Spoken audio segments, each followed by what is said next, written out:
I've been trying to make this video for a while, so if I seem frustrated, don't be offended or anything like that. I've had it fail on me twice, but my main topic today is case management. This is the case file that I use. It's basically just a slim case storage clipboard, which houses the majority of what I have to use as case manager on whatever investigation that we're doing. Always have a pen handy, always.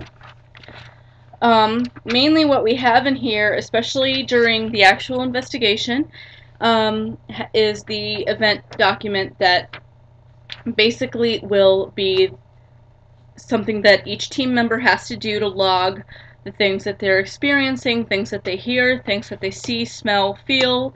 Also things like battery drains, electrical problems, and things that can be easily explained or not so easily explained can all be documented. Case management is a very hard job, and it's actually very tedious, and it's really not so glamorous as people can make it sound. It's a lot of responsibility because you have to often work with a lot of discretion, and you also have to work with the clients basically at a very close range, because often the case manager is the one doing the primary interview when you first go into the location. Um, at that point, you're having to write down answers to a bunch of questions we have on a questionnaire to go forth with. We're the ones who document the majority of whatever activity right away. At least I tend to do it.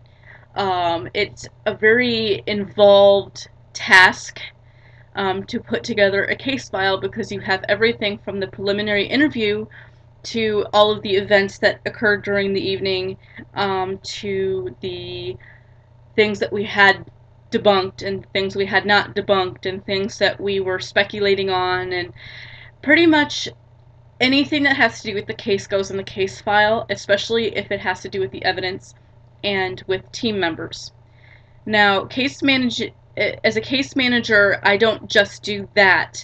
It's my main task, but the one thing that I found myself working with our founder and director on is a lot of forms, emails, the basic things that it takes some little formality and a little bit of I don't know really what word to use here, but anything that has to do with between team members and things like that.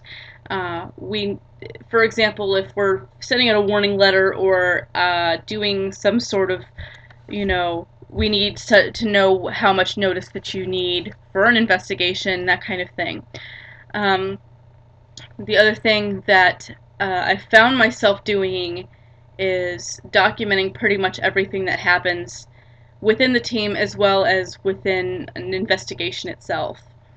There's a lot of things that we have to make sure that is clear to a team member individually, and especially when it comes to behavior on an investigation, how to talk to a client, professionalism. We are all about respect, and we've had it happen.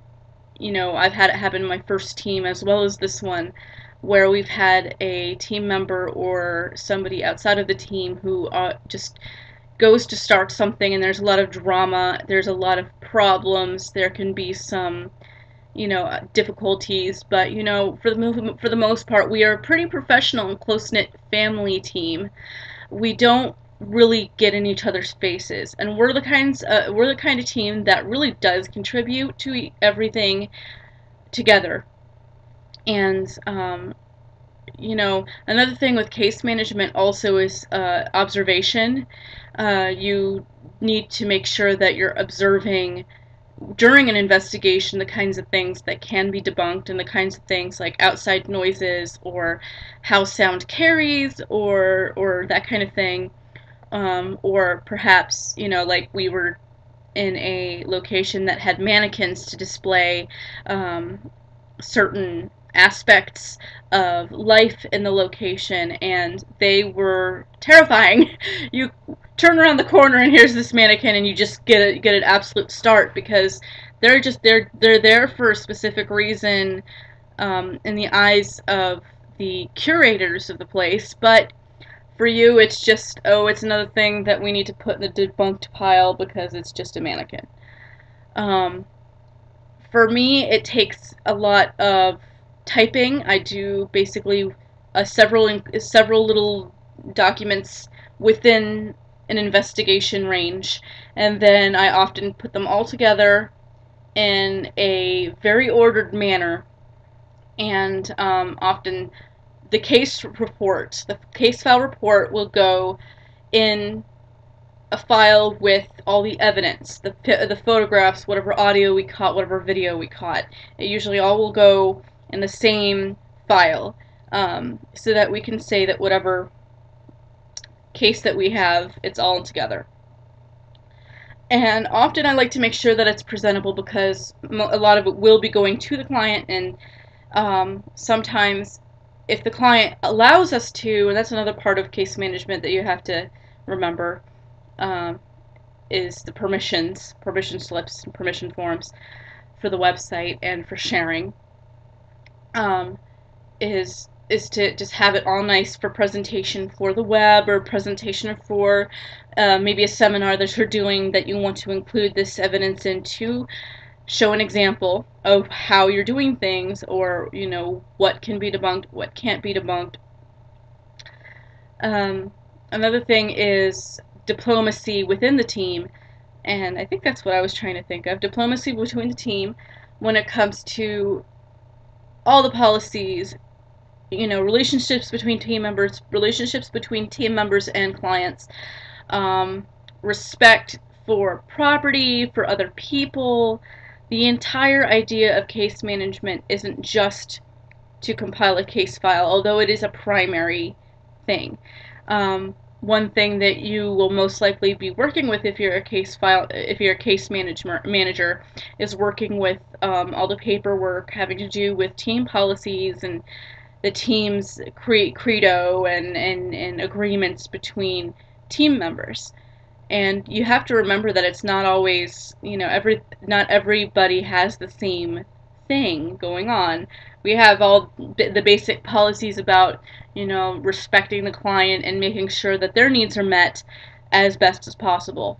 But case management mainly has to do with paperwork. It's a lot of what this is paperwork, is things that we need to input into our case file, and often people, every case manager is different.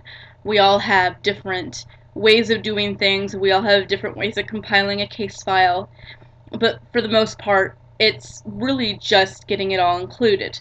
And sometimes we forget things, and that's okay because it's just the way it happens. There's so much to remember, especially if the location is large.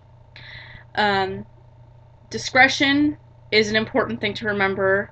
If I'm repeating myself, I'm sorry, but discretion is another thing that case managers are most responsible for. All the team is responsible for discretion, but the case manager is going to be the one to make sure what the boundaries are with the clients.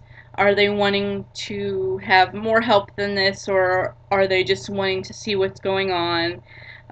Do they want this out? Do they not want this out? Do they want it on the website? Do they not want it on the website? How much exposure do they want? And not just to mention, one of the questions that we have on the form is, have they ever had another team in there? And I will actually touch more on the topic of fakery in another segment of my show, but I'm just saying that case management is a difficult thing, and it's discretion and presentable information and forms and management of all kinds of things. And so that's my thing on case management, and I will see you the next time I do a video. Not so sure when that's going to be, but I will try for it very soon. I appreciate you guys stopping by.